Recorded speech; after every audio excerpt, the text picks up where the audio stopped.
Hello दोस्तों, welcome back to geo remote sensing. आज के ट्यूटोरियल में हम सीखेंगे कि ड्रेनेज नेटवर्क कैसे जनरेट करते हैं और साथ ही हम रिवर राउटिंग को भी कवर करेंगे। अगर आप हाइड्रोलॉजी, जीआईएस या एनवायरमेंटल साइंस के स्टूडेंट हैं या प्रोफेशनल हैं तो ये ट्यूटोरियल आपके लिए बहुत हेल्पफुल होने वाला है। तो सबसे पहले तो दोस्तों समझते हैं कि ड्रेनेज नेटवर्क क्या होता है। Drainage network basically reverse, streams और उनकी ट्रिब्यूटरीज का एक इंटरकनेक्टेड सिस्टम होता है। तो ये बताता है कि पानी एक स्पेसिफिक एरिया से कैसे फ्लो करता है और कहाँ कलेक्ट होता है। रिवर राउटिंग में हम बात करते हैं तो ये एक मेथड होता है जिसमें हम रिवर को उनकी साइज और इम्पोर्टेंस के अकॉर्डिंग रैंक करते हैं। तो एक मेथड है स्ट्रालर एंड दूसरा है श्रीव मेथड। जो स्ट्रालर मेथड है इसमें हम सबसे छोटी स्ट्रीम्स को फर्स्ट रैंक देते हैं। दो फर्स्ट ऑर्डर की स्ट्रीम्स मिलती हैं तो वो सेकेंड ऑर्डर बनाती हैं। तो इस टाइप से जब दो सेकेंड ऑर्डर की स्ट्रीम्स मिलेंगी तो वो थर्ड ऑर्डर क्रिएट करेंगी। श्री मेथड की अगर हम बात करते हैं तो इसमें हर स्ट्रीम को एक रैंक फर्स्ट दिया जाता है। जब स्ट्रीम्स मिलते हैं तो नई स्ट्रीम्स का रैंक उनकी ट्रिब्यूटरीज के रैंक का टोटल होता है। हम इस ट्यूटोरियल में स्टारर मेथड का यूज करेंगे क्योंकि स्टारर मेथड सबसे ज्यादा यूज किया जाता है। तो चलिए दोस्तों स्टार्ट करते हैं। सबसे पहले हम अपनी डेमो को यहाँ पर ऐड कर देते हैं। तो ऐड करने के लिए आप ऐड डेटा पे जाएंगे एंड यहाँ से अपनी डेमो को ऐड कर लेंगे। तो हमने यहाँ पे अपनी डेमो को ऐड कर लिया है। सबसे पहले हम इस डेमो को फिल कर लेंगे। तो फिल करने के लिए हम आर टूल बॉक्स पे जाएंगे एंड यहाँ से special analysis tool, hydrology and यहाँ से फिल। इनपुट सरफेस रास्टर में हम डेमो को सिलेक्ट कर लेते हैं और यहाँ से इसको ओके कर देते हैं। यहाँ से हम अपनी डेमो को रिमूव कर लेते हैं। अब हम फिर से आर टूल बॉक्स में जाएंगे एंड यहाँ से फ्लो डायरेक्शन को क्लिक कर लेंगे। इनपुट रास्टर में हम अपनी फिल डेमो को सिलेक्ट कर लेते हैं और यहाँ से इसको ओके कर देते हैं। अब हम यहाँ से फ्लो एक्टिवेशन को रन करेंगे।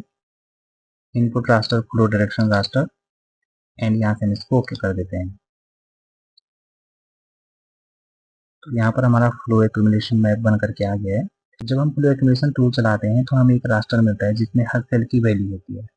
तो उस सेल में कितना पानी एक्यूमुलेट हो रहा है, ज़्यादा वैल्यू बड़ा रिवर चैनल और कम वैल्यू होती है तो छोटी ट्रिब्यूटरी या फिर स्लोप रन ऑफ को शो करता है। तो अब हमको डिसाइड करना होता है कि कौन सी सेल्स को स्ट्रीम्स माना जाए।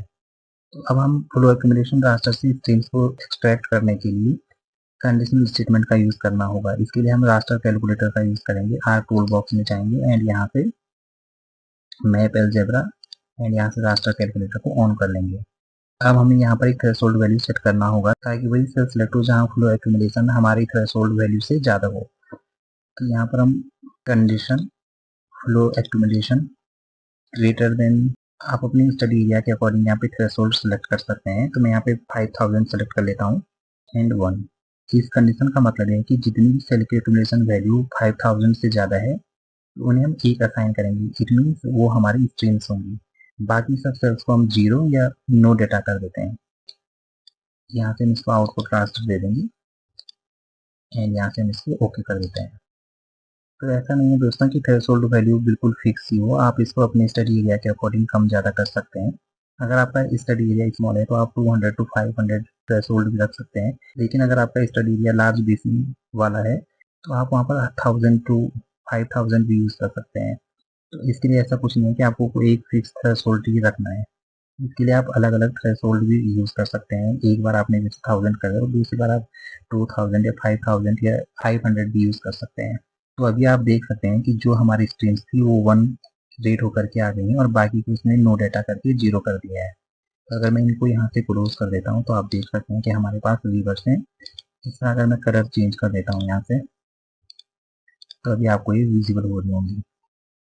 तो ये हमारी रिवर्स है।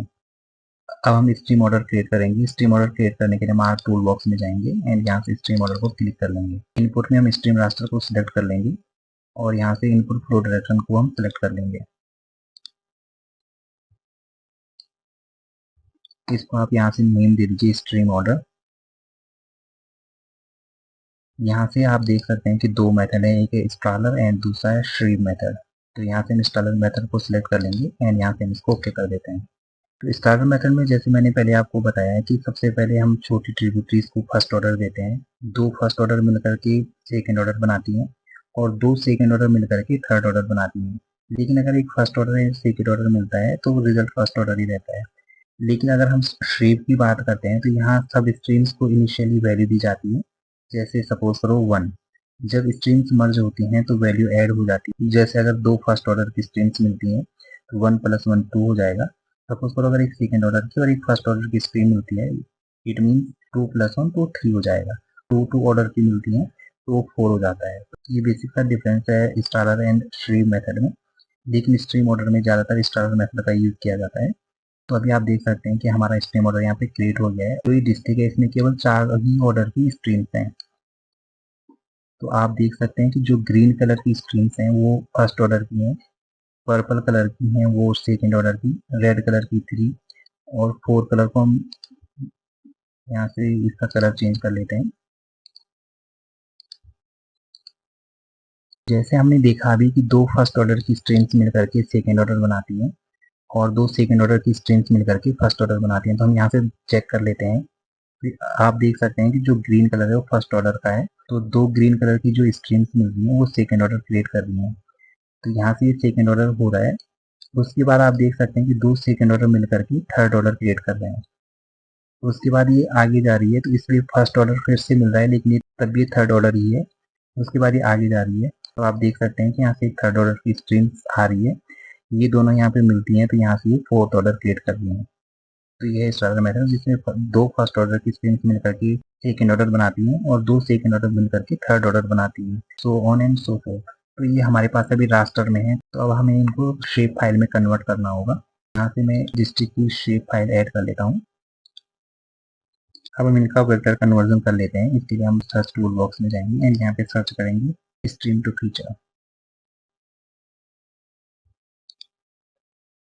इनपुट में हमारा stream order, input flow direction raster, यहाँ से हम इसको ओके कर देंगे। तो अभी आप देख सकते हैं कि हमारी स्ट्रीम्स की शेप फाइल क्रिएट होकर के आ गई है। यहाँ से मैं इनको क्लोज कर लेता हूँ। यहाँ से हम सिम्बोलॉजी में जाएंगे, यहाँ से कैटेगरी, यहाँ से आप ग्रिड कोड सिलेक्ट करके ओके कर लें। तो आप देख सकते हैं कि हमारे पास 4 ऑर्डर हैं।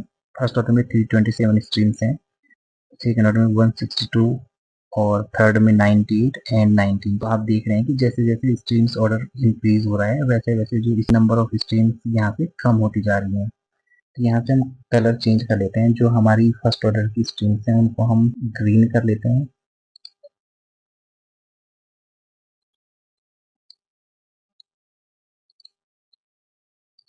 तो अभी आप देख सकते हैं कि केवल यहाँ पर एक ही फोर्थ ऑर्डर की रिवर है। सबसे ज़्यादा यहाँ पर क्या है, फर्स्ट ऑर्डर की रिवर्स है, सेकेंड ऑर्डर की रिवर कम है, फिर थर्ड ऑर्डर की रिवर उससे कम और फोर्थ ऑर्डर की रिवर बहुत कम। तो दोस्तों इस तरह से हम आके जीआईएस में एक ड्रेनेज नेटवर्क जनरेट कर सकते हैं और उसके साथ साथ हम रिवर ऑर्डर भी निकाल सकते हैं। ये एनालिसिस आपके watershed study, river basin analysis and hydrological modelling में इम्पोर्टेंट है। अगर आपको ये वीडियो पसंद आए तो please like, share and subscribe कीजिए। बेल आइकन प्रेस करना मत भूलिए ताकि आपको ऐसे ही इंटरेस्टिंग जीआईएस ट्यूटोरियल सबसे पहले देखने को मिले। तो मिलते हैं अगले ट्यूटोरियल में, तब तक के लिए happy mapping and keep exploring GIS. Thanks for watching.